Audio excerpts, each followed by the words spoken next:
The Bible is considered one of the most important religious and historical documents, consisting of a series of stories told throughout time.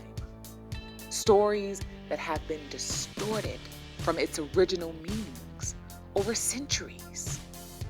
The Bible has often been used for political gain or interpreted by religious leaders to influence.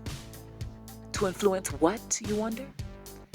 Influence behaviors, to influence decisions, and even influence the human mind. But here at Shifting Religious Concepts, our message is simple. Seek the deeper meanings that the stories of the Bible were always meant to tell.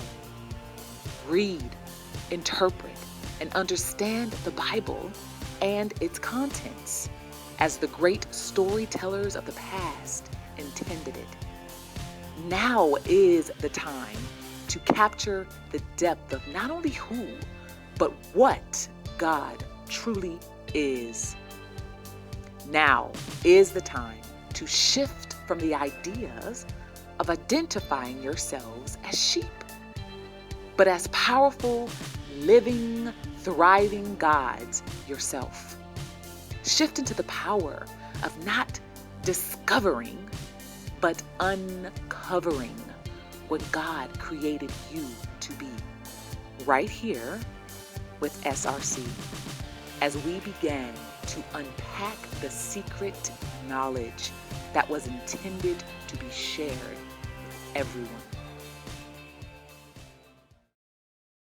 Well, good morning to each and every one of you today. Good morning to our SRC family. I am Anala D, your host for today.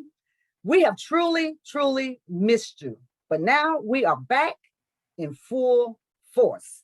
And today we have with us Mark Thomas, our contributor, video editor, and moderator. Also have Pastor Archie Sanders, spiritual researcher and teacher and Bible scholar. We also have with us today Dr. Kedar Griffo, published author, biblical scholar, and world-renowned, sought-after public speaker. And let us not forget Lavelle Rosser, world-known numerologist. And numerologist, I'm sorry about that. And last yet not least, we are happy to have with us again, Tamisha Burgess. She is the founder of Fireside Chats for Global Women, because turning pain into power is sexy. And she is now one of the most sought after women in countries like Africa to teach women and girls how to turn their pain into power. Let's give them a round of applause, why don't you, our audience? And this is the first episode in this series, the Book of Numbers. What does it all mean? So I suggest right now that you call your family and your friends, send them the link that you use to jump on to this live broadcast and tell them they need to jump on, because this is going to be so good. And as always, SRC encourages your participation. Raise your hands if you want to ask a question or just make a comment. Now let's get to work. In volume 3 of the SRC newsletter, we stated that our Creator designed a universe that is unbelievable in its size and complexity. And yet, when we look, we see patterns that set all things in motion through time and space. And believe it or not, those patterns were mapped out using numbers. But where is our map? Did the planning genius, the creator, the universal creator, desert us in our greatest need? I tell you what, you stay tuned to SRC in this series, because we're going to answer that question together. But not only are we going to answer that question, we're going to answer these questions. What is in a name? Do we possess patterns of numbers that guide us in this earth's journey? Do numbers reveal the law of the living God, and what is the book of Numbers teaching us? As we discuss this book of the Bible or any book, I want each and every one of you to remember to always see yourself in the story, because these stories are all about you.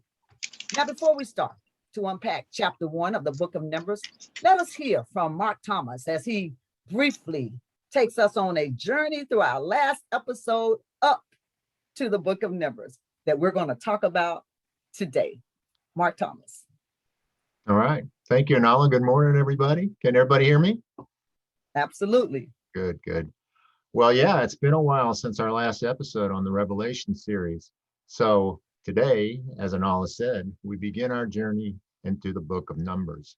Revelation was an eye-opener in so many ways. One of the things that really stood out and which led SRC to the book of Numbers was just that, numbers. In Revelations, practically every verse used various numbers to describe some fantastic event. Remember the 7 churches and angels, and then later on, the 4 beasts and the 24 elders. And that's just a small sample of the use of numbers in Revelation. We know the ancients knew numerology and practiced it as an art and a science. They used it to tell these stories, knowing that the reader, if he or she paid attention, would realize that they too needed to have an understanding of numerology to get the real message behind the fascinating stories of the Bible.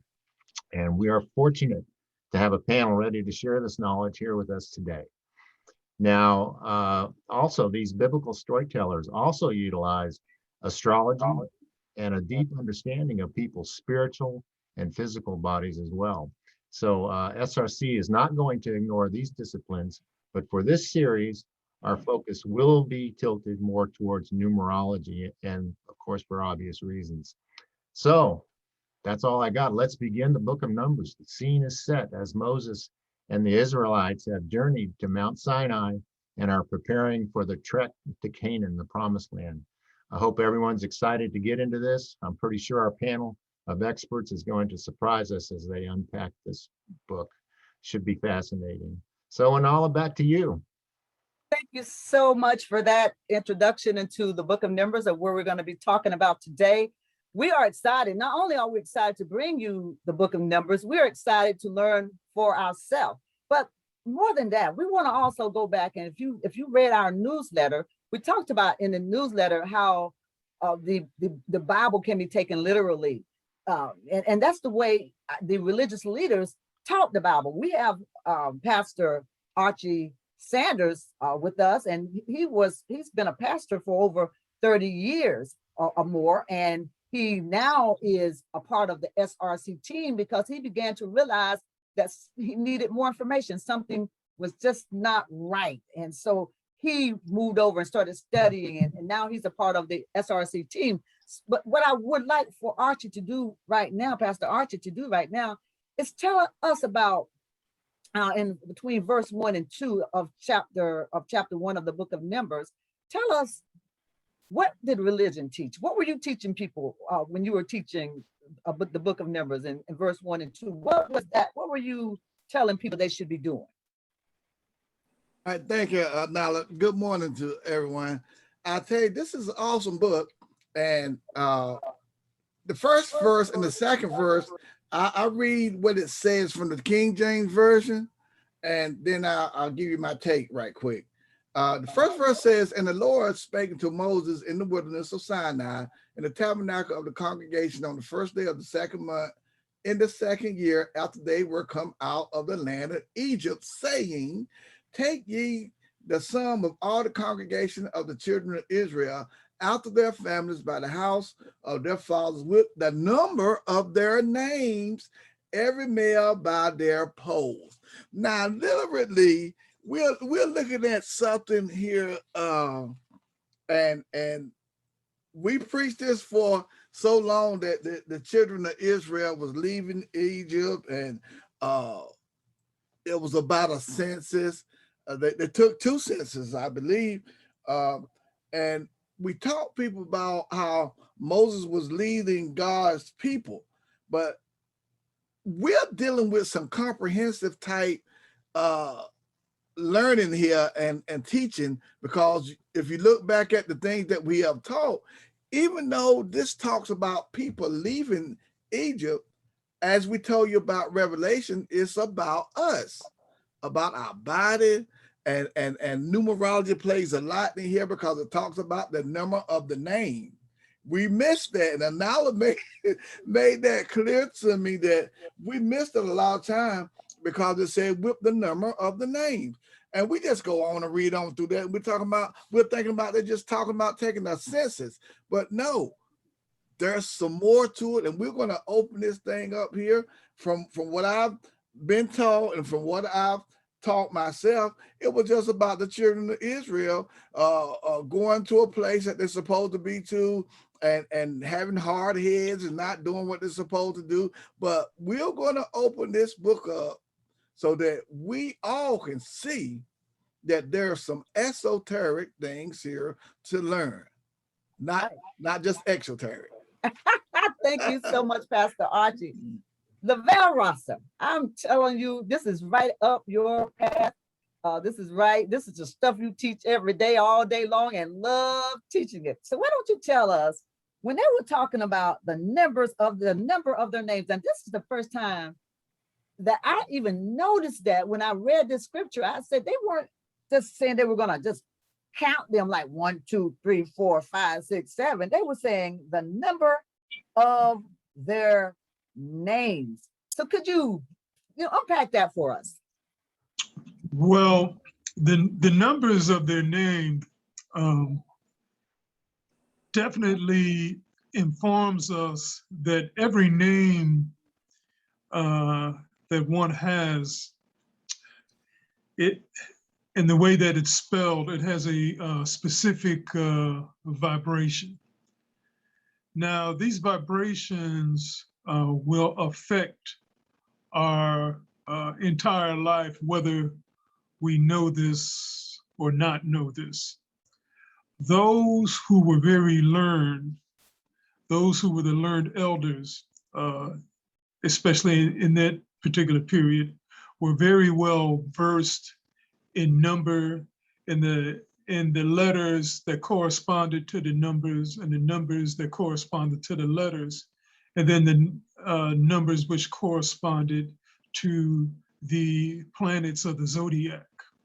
And from there, a great wealth of knowledge and insight can be ascertained. Even your name accordingly would connect you with a specific tribe, one of the tribes spoken of in the Bible. So the numbers, they go very, very, very, very, very, very deep, and is very enriching with respect to understanding and knowing who you are, identifying who you are, and being able to utilize the powers and the gifts that you have inherited in your name, but also from the Creator. Thank you so much, Lavelle Rosser. It's amazing that when you think about our ancestors, how on earth did they know this child was going to be a king, or this girl was going to be a prince? Or how do they know all this stuff? They had to know this by studying their name. And when we were taught this, as Pastor Archie mentioned, we were taught that it was just counting people, but it was nowhere near about that. And either one of you guys can jump in anytime you want to add something. Just take off your mic and add the comment. But I want to go to Dr. Griffo right now, because I want to understand, Dr. Griffo, they taught numerology, but also it had a lot to do with the zodiac sign. So when you look at verses 1 and 2, or any verse within this Bible, tell us what part of that talks about when they were born. Okay, so what I get when I read this, because the majority of numbers, at least the first chapter, deals with the actual numbers that are associated with those 12 tribes, or actually 13, but they didn't count Levi for their own specific reason. As you see that those tribes are laid out into 4 sections, okay?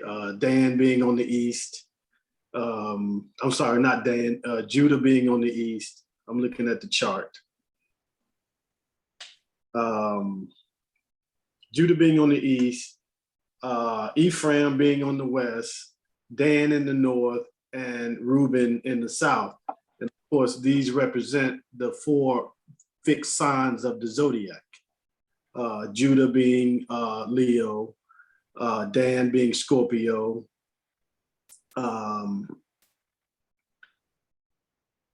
what's the other ones? The West was Taurus, and then lastly, Reuben was Aquarius. And even within those 4, they're still grouped into 3 subcategories, which deals with the 3 months that you go from one sign or one season to the next season. So you're going to have within this the 4, the 2 equinoxes and the 2 solstices. This is why Judah is numbered at 186,400. If you remove the 1 from the 864,000, that is the radius of the sun, aka the you got that right. And then when you go and look at Ephraim on the opposite side, it has the diameter of the moon at 108,000, because the moon is 2,160 miles. So you're seeing the way they laid this out, that it's not only is it in the form of a cross, in the form of the cardinal sign, in the form of a fixed sign, but it's also giving you the radius and diameter of the sun and the moon, the same way when you look at Solomon's temple and you're looking at the 2 pillars of Yakin and Boaz, it's giving you the diameter and radius of the sun and the moon. Okay. Got you. I'm sorry, go ahead. Okay, yes. I know we're going to be taking a short break here in just a second, but before we do that, I wanted to step back for a second because I wanted to ask the question from in verse 3. It talks about from 20 years old and upward. And I want to step over to Lavelle Rosser for a second and ask him, did that have anything to do with the 3 cycles of life? They chose, and I know the Bible tells us that everybody that was there before died off, and so now they got all the new people from ages 0 to 27 or 20 years old and older. But could it possibly had anything to do with the cycles of life, like from 0 to 27 to 27 to 54, and then 54 to 81? Did that age have anything to do with how they chose the people? Oh, definitely, because when an individual reaches approximately the age of 27 to 28, we enter into what's called a productive period of our lives.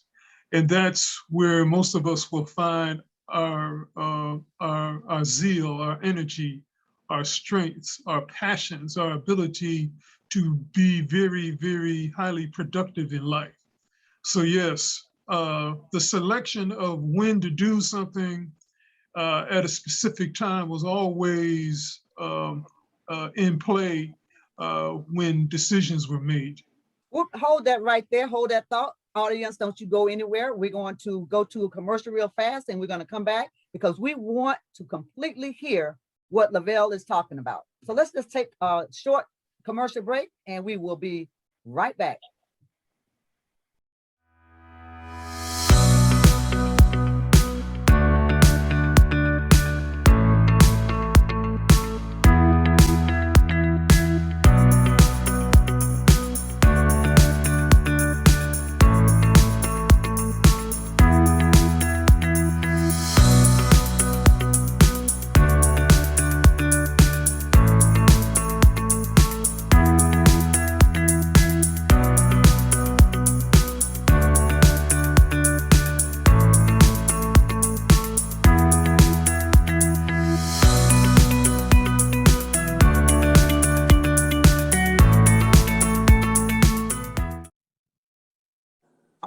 Hey, thank you for taking that break along with us. Now, Lavelle, you were talking about that there were different cycles in life. And you said that when they were 0 to 27, or around that age, that's when they had the most vigor in their life. They were moving forward and doing things.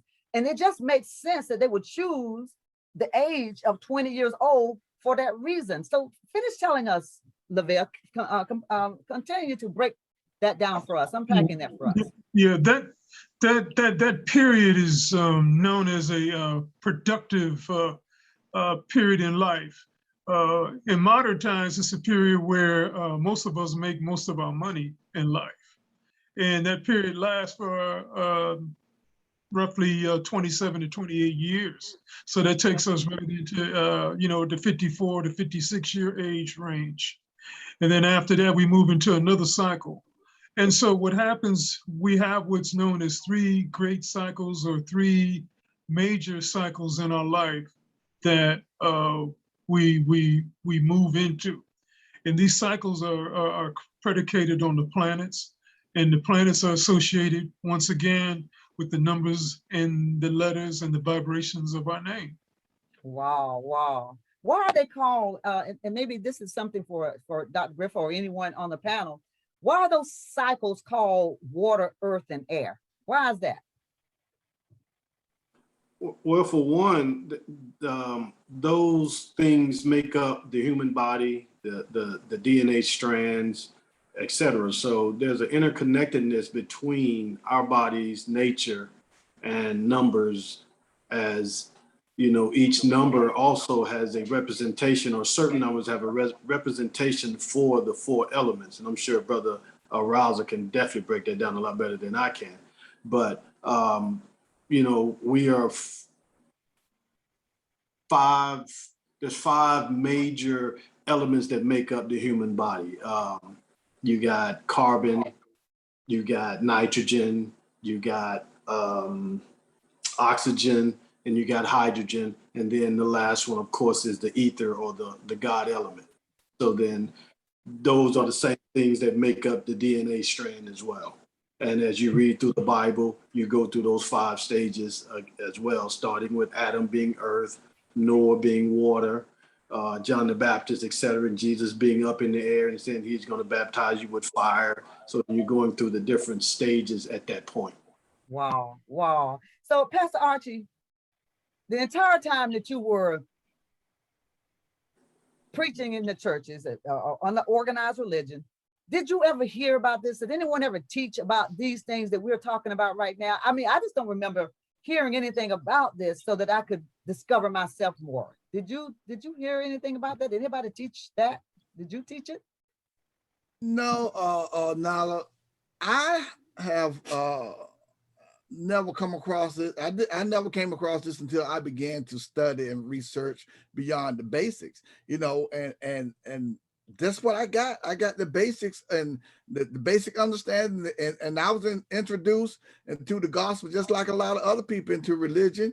We've been indoctrinated into these things, and it's just like being a doctor. A doctor can only give you what he or she has been taught according to the schools that they've gone to. And if they go beyond that, then they start to call them all kinds of names, sorts of names, because they're going beyond what they've been taught. So no, nobody taught that way. They kept it just like, they took everything literally, just like most of the books in the Bible. So I had to dig for myself. I call it the red shovel. Take out the red shovel and begin to dig, and you'll find out some things about yourself. Right. Thank you so much. Tamisha Burgess, let me ask you a question. When you're teaching, when you're out and you're going to, talk to these women and these girls about how they can turn their pain into power, is this one of the things do you believe that it's important for them to know who they are before you start to, as you start to teach them, or as they start to realize themselves? Do you think that is important for a person to know who they are? Oh, of course. I mean, I think at this point that kind of goes without saying. I love how Pastor Archie mentioned, getting out the red shovel and digging. That makes me think about when we've discussed the root chakra a couple of times. That would be synonymous with that, is, you know, digging down deep into who you are outside of everything you've ever been taught about yourself and the world around you. You know, how can you begin to create a world, your own world, without knowing who and what you are? That's right. So we built these worlds, our worlds that we think based on, you know, false ideologies and whatever other constructs that were, you know, aligned with societal expectations. So once you know who you are, what you are, what's inside of you, once you do that digging, you can come back with your own treasures, so to speak, and build anew. So yeah. Absolutely. I love that. I absolutely love that.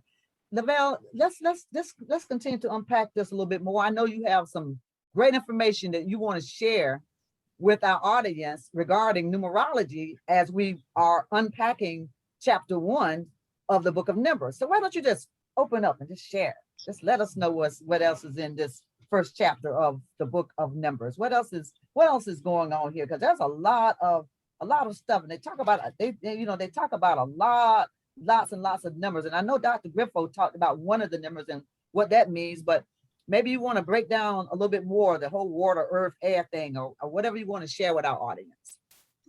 Okay, well, contained within the body of our names, we can glean from our name the elements that we are composed of. And this would help us to better understand why our bodies go through certain changes. I would use myself for an example. I'm born on the 9th of the month, which has a lot to do with the planet of Mars, which has a lot to do with fire. I learned many, many years ago that I couldn't consume a lot of spicy or hot food because I have a lot of fire energy, okay? It's just like somebody who's born on the 2nd of the month. They would have a lot of water energy. So they would have to make sure that they're being nourished with water, but then they would have to watch out for drinking or an excessive amount of alcohol into their system, because it could negatively affect them. Whereas somebody else who's born, let's say on the 5th of the month, they are people who have to deal with the element of air, which means that they would need to get a lot of cardio into their lifestyle, meaning that they would have to really exercise. They have to maintain a very good level of flexibility. So all of this comes into play. It's embodied in the scriptures. We just have to dig deep and find out, after we find out what is that root and esoteric meaning, then we can begin to say and recognize and reveal to the masses of people, this is exactly what's being attributed to us all.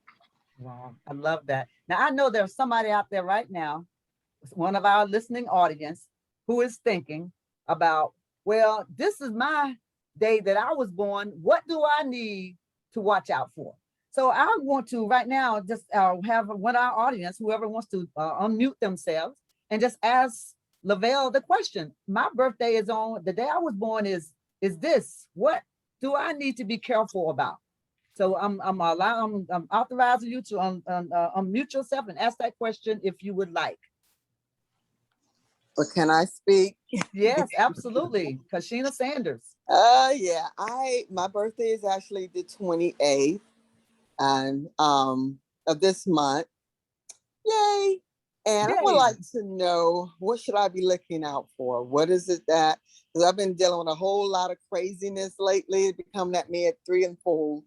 But I know there's some powerful blessings on around the corner. I just want to know, what is exactly do I need to be looking out for? I've been sensing stuff. I've been hearing the radio action in my ear. I don't understand. I just need to know, what is it that the spirit guides are trying to tell me, or what I need to be looking out for this month on this. Okay. You want to know whether you can eat spicy food or not, right? Well, I know I can't do that. That's one of the things I can't do. Okay, then let's let Lavelle answer that question for you. Okay, Okay, well, Kashina, is that correct? Kashina? correct, Okay, Kashina, then. like cash. Well, the first thing I would like to identify with you is the fact that you just in your name alone, you possess a lot of fire. It's important that you learn to make decisions and to live with those decisions. It's also important for you to be very clear. You must get a lot of clarity. That also shows up on the day that you were born, which is, you said you were born on the 28th. Well, 2 plus 8 is 10. 10 is the number known as the wheel of fortune. The more decisions that you make in life, the more clarity that you have in life, the more confident that you are in life, that's where your fortune is going to be, okay? Okay. And right now, what's going on with you, 7 and 28, that's 35 plus 5. Okay, this is a cycle that you're going through right now that for the next 365 days, you're really gonna have to plan and organize yourself. Without a plan, without a sense of organizing yourself, you're not going to be able to accomplish much, and you're going to feel very despondent. And I would say that you need to watch out for depression. All righty. Thank you so Wow, much. Did you get okay. that, Kashina? Yeah, I did. Thank you.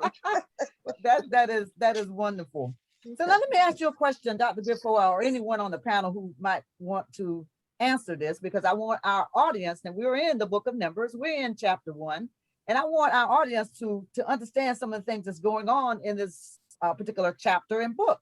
It says in verse 5, it says, and these are the names of the men that shall stand with you of the tribe of Reuben. I'm not so concerned about the name Reuben, but I do want somebody to talk to us about the tribe. When they talk about the tribes in the Bible, and I think Dr. Griffo kind of mentioned something a little bit ago, what does that mean to us in this earthly realm? What should we be looking out for? And what should we be doing as it relates to tribes?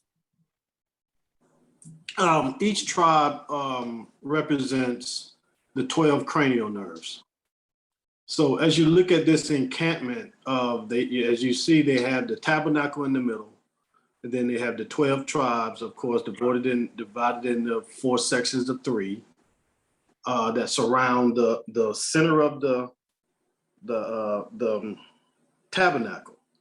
Mm-hmm. And of course, on the right side of that tabernacle is Moses, Aaron, as well as the tribe of Judah, which was the most populous of all of the tribes. As we continue to read throughout that book, you'll find out that when it says that when a stranger comes, you shall kill it. You can't let a stranger inside of this encampment, right?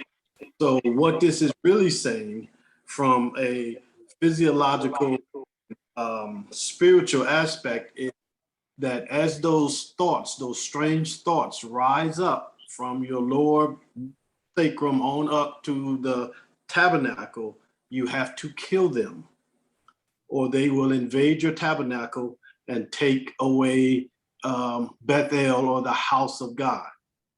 So as we've talked about in the book of Revelations, and then with the other previous episodes, God always dwells on the right side. And that's exactly where Judah is. And it says that the scepter shall not pass from Judah until Shiloh comes. Shiloh is just another way of saying peace. So what it is that the third ventricle is on the right side. And all of this, as we said, with the numbers that numbered Judah, we dealt with the sun. So the sun is the brightness, the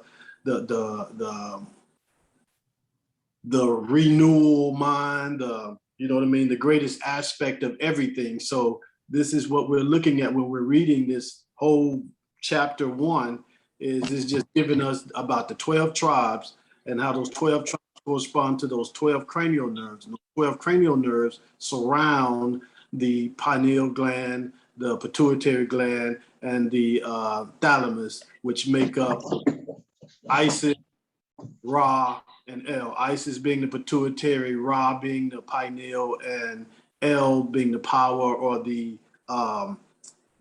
thalamus gland that's inside of our bodies. And once we learn how to control our thought processes, we'll be able to kill any stranger that tries to creep in and mess up our Shiloh or our peace. So that's what I get from it when I read it. All right. So just think about this, Pastor Archie or anyone else.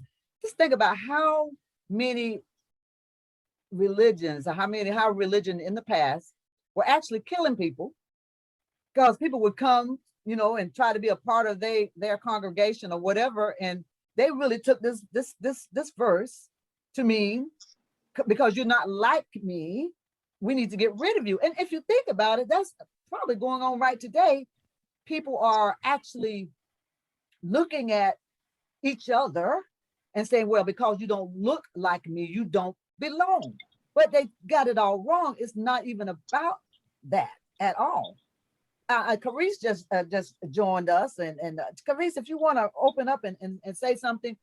When you think about a tribe, when you think about your tribe, or anybody who wants to unmute and respond to this question, one of our guests, when you think about your tribe, what do you think your tribe looks like? What do you think they look like? What do you think? Who do you think they are?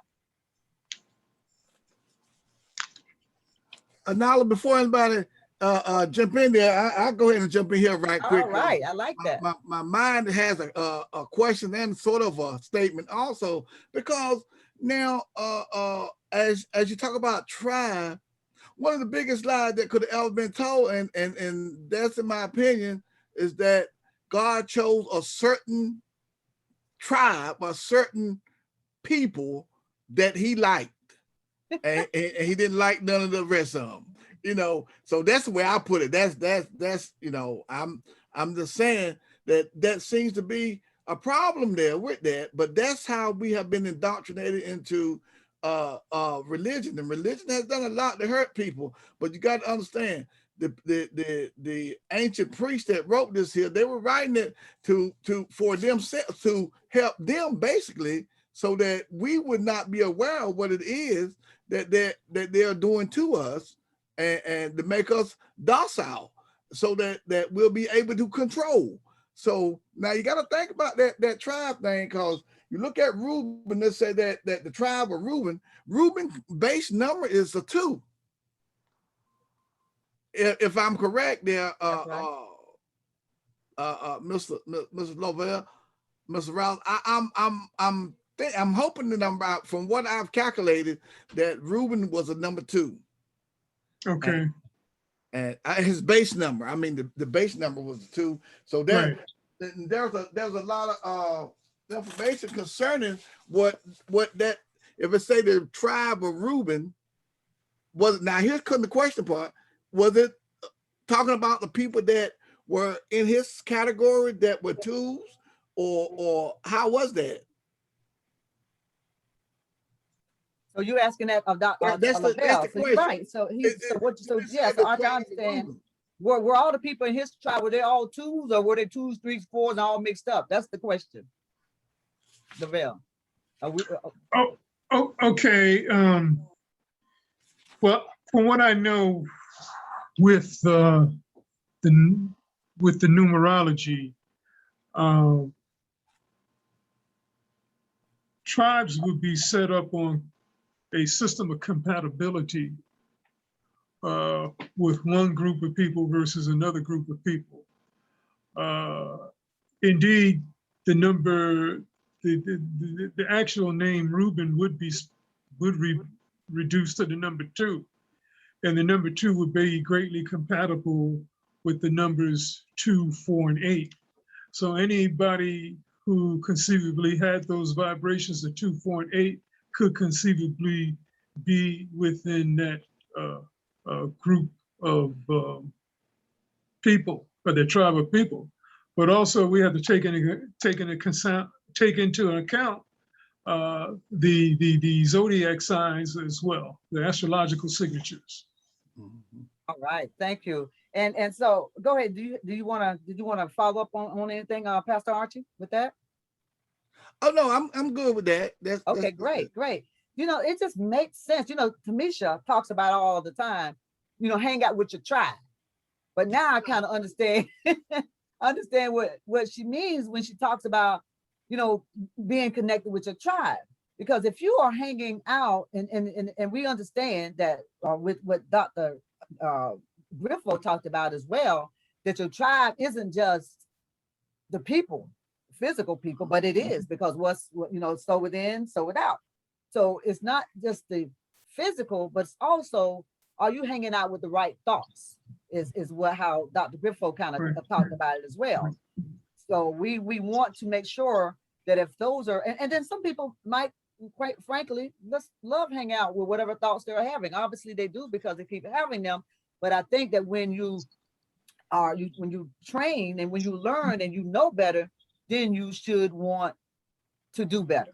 Now, Saluel, I know that you're on. I hope that you're there, because I know Saluel talks about tribes all the time. So Saluel, why don't you comment a little bit, if you're there, on tribes and what that means to you?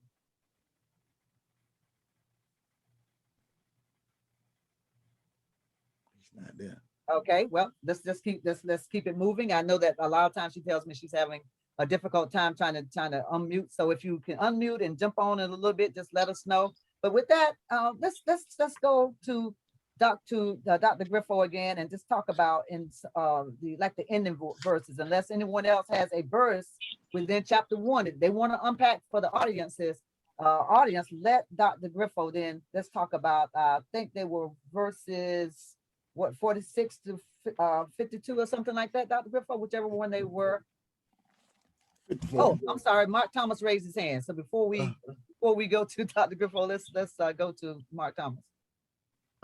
Yeah, it's not related to what you're asking Dr. Griffo, but I was wondering if any of the panel had some insight, because you know, when I read the first verses of this book and chapter, it's the Lord who is speaking through Moses about and introducing all this numerology. The Lord brings this forth.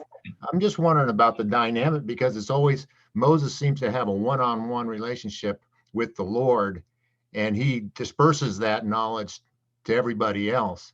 I'm just wondering about the dynamic of that relationship. Maybe Brother Archie has a little bit of insight on that. You know, that's awesome, Mark, because I'm sitting here thinking, when you look at the big picture of everything, Moses, as to talk about Moses always having a conversation with the Lord, I imagine, I got to go back and tell you about the initiate. The person that's being initiated need to come to understand how within you have to come to understand how you, how God, we know God is in us. So as it tells us that the Lord is always speaking to Moses, if we look at within us ourselves, when we come to understand Jadhi Vahi, becoming who you are, now you're speaking, they're saying God is in the sky, but God is up, is in you, and he's constantly talking to you and giving you information. And when we look at it esoterically, he's talking to this person have to learn how to hear from within the God that is speaking to them and bring it out and give it to those that are around him. All right. Well, I want you to hold that thought, Pastor Archie. We're going to come right back to it, because we have to go to a commercial break right now, but hold that thought, because I know everybody wants to hear more about what you're talking about. So right now we're going to go to commercial break, and we'll be back in just a moment.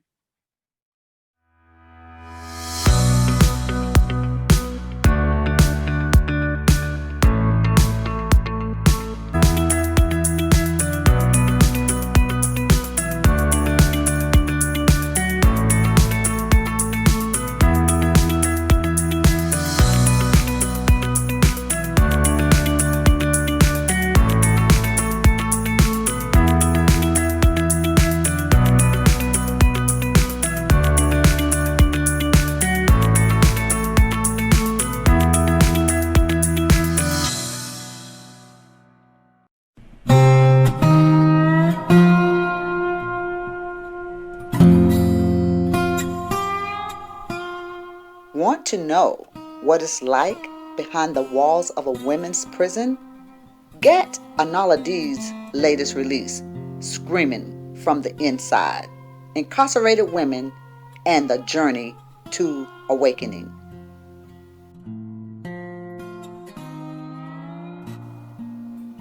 Want to study Anala D's roadmap for getting released in 2 years after being sentenced to 20 years served to the door? Obtain her book, How to Prepare a Parole Package and Trigger Your Release from Prison Today. All right, and we are back. Thank you for taking that time out for that commercial break. Now, Pastor Archie, you were saying that the God within us is telling us what we should be doing, and we have to learn to tune in our inner ear to listen to the God within.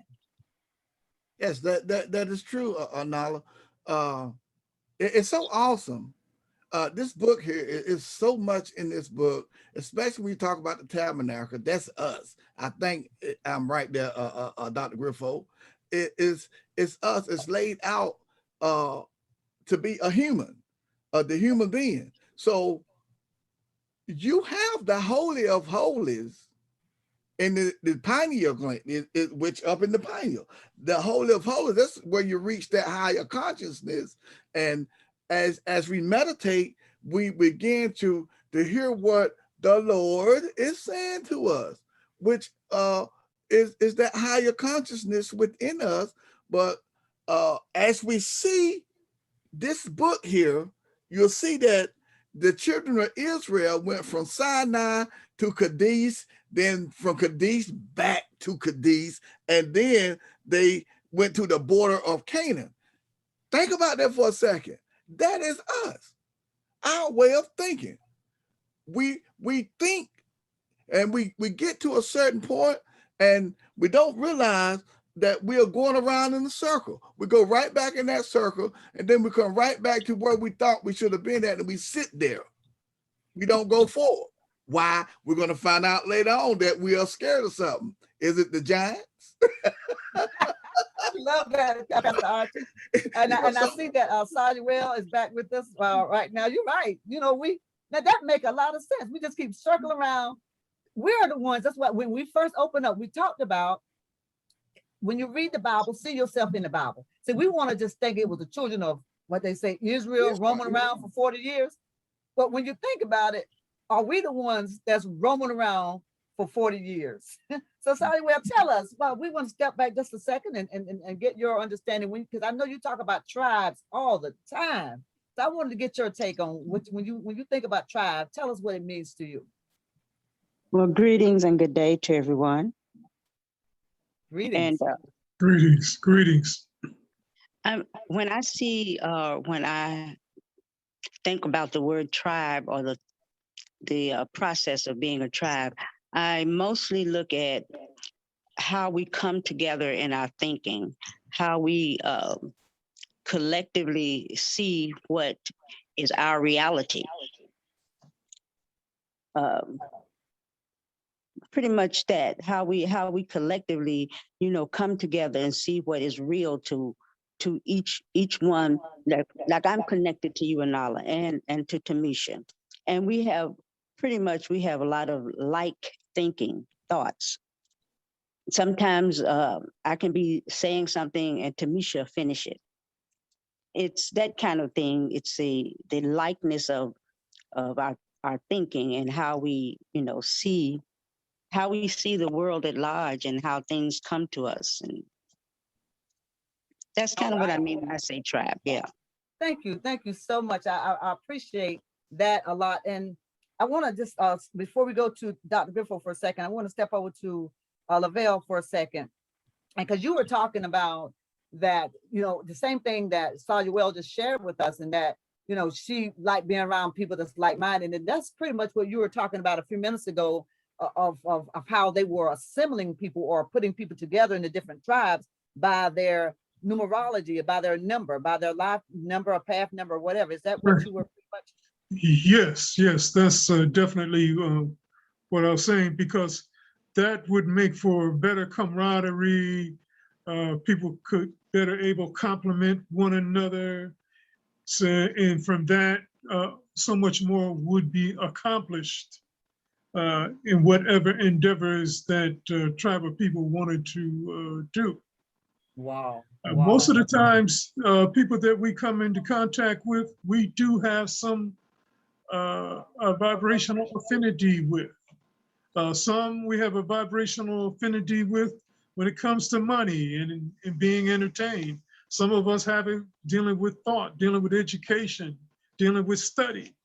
You know, some do it out of acts of doing other things. But there's always a particular vibration which is being emitted between one or more people. I mean, two or more people that would make that happen.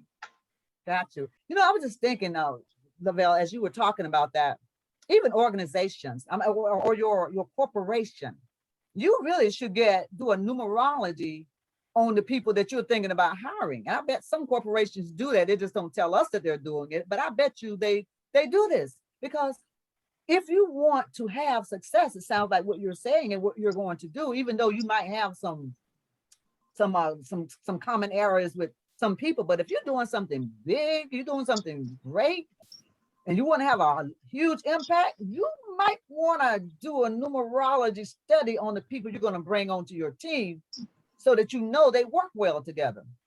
What do you think about that? Yes, most definitely. I can remember back in the late 70s going into the 80s, I was aware of the fact that there was a major corporation known as IBM, which you just suggested is exactly what they were doing. And that's why IBM was a tech leader for such a long period of time during the 70s and the 80s. And so, yes, they incorporate that. They will have people on staff. They're not called astrologers or numerologists, but they are given certain titles, and they do look at your name. They do look at your birthday. They do look at your family name as well. Wow. So all of this is incorporated to determine because they're looking for a high level of success. Wow. You heard it here, right here on SRC, that when you are thinking about starting your own business, you have an organization, nonprofit, whatever, it doesn't matter. You might want to check out the people you bring in onto your team because you want to have some success on your team. With that, I want to, because we are almost out of time, but I want Dr. Griffo to finally breaking down the remainder part of chapter 1 of the book of Numbers. He's going to talk to us and finally, and complete the unpacking of this passage, of this part of the book. And if you would read that to us, Dr. Griffo, and let us have it, whatever you have. Okay, so again, well, I don't want to read 49 through 54. No, just summary. No. But, as we see, this is talking about the children of Israel, and the tribe again in the middle was Levi, which was a priestly tribe. Now, from learning so-called Jewish history, they were the only tribe that did not have to bring anything into the storehouse. All the other tribes had to give a tenth of what they owed and brought it into the Levites so the Levites could survive, because their main job was to take care of the tabernacle. Now, if we go back in biblical, the story where Abraham meets Melchizedek, and Abraham was to give a tenth of all to this priest of peace, or this king of peace, which Jesus was after the order of Melchizedek, Moses was after the order of Melchizedek, all of these people were after the order of Melchizedek. Well, we're going to look at that, and this is where when you go to church now, they tell you must give a tenth of your all unto the church, right? Well, that was misinterpreted. What they were really saying is, as we know, there's 30 days in a month. A tenth of 30 is 3. 3 is, or 2.5 to 3 days is when the moon is in every zodiac sign through the 12 zodiac signs. So for those 3 days, you should be meditating. You should not engage in relations where you actually eject your elixir. You should refrain from getting angry. You should refrain from doing all of these things. This is the 10th that you're supposed to give to God because you're meditating. And for those 2.5 to 3 days, you don't engage in those lower nature activities. You engage in the higher nature activities. So then you're giving a 10th back to God, not giving your hard-earned money to this preacher, who doesn't feel like he needs to work because he's getting the 10%. So it's been totally misinterpreted. Just even looking at the name Melchizedek, you can break that down. Mel is short for melanin, or the dark energy, or the darkness, because you should be in darkness when you meditate. Chi is the sexual energy that's generated in our sacral nature. And then the word dec is short for 10, December, Right. decimal.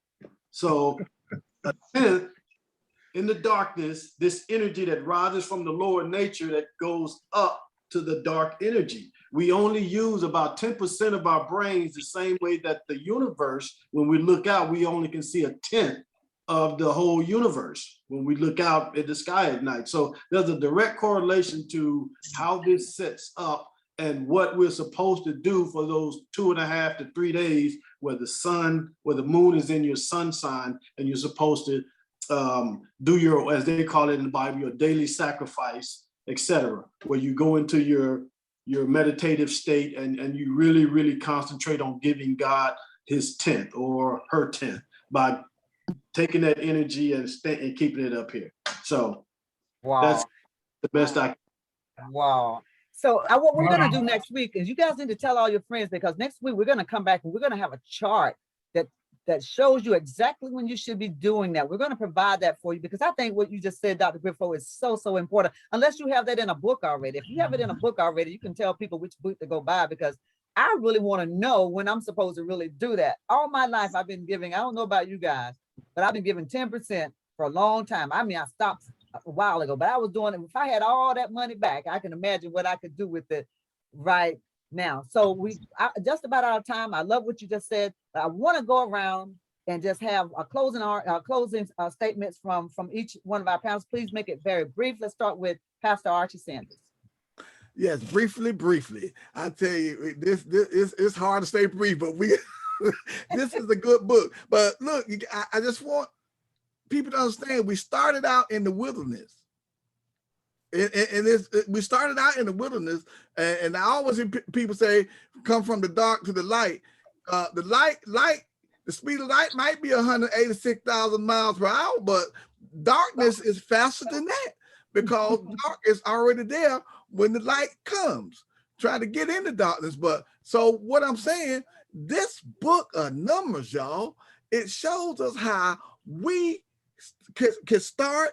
It shows us exactly how we are. When you look at what these people did and how they done it, it's showing you. All right, I love that. And Mark Thomas, what's your brief statement, your ending statement?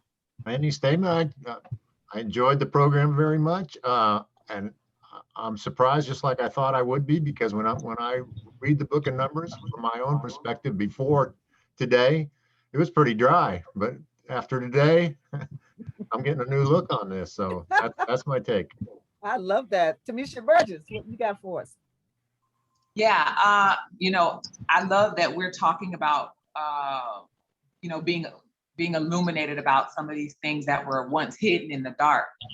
But a powerful takeaway is not that we're wanting to get rid of the idea of dark or shadow. It's about the integration of both. And when Dr. Griff mentioned the rising up of this energy out of the dark and up into the crown, this is synonymous with the integration of heaven and hell and dark and light. And so, it's the integration of both.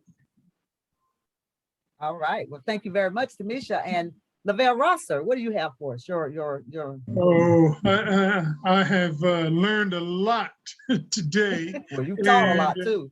Yeah, learned a lot today.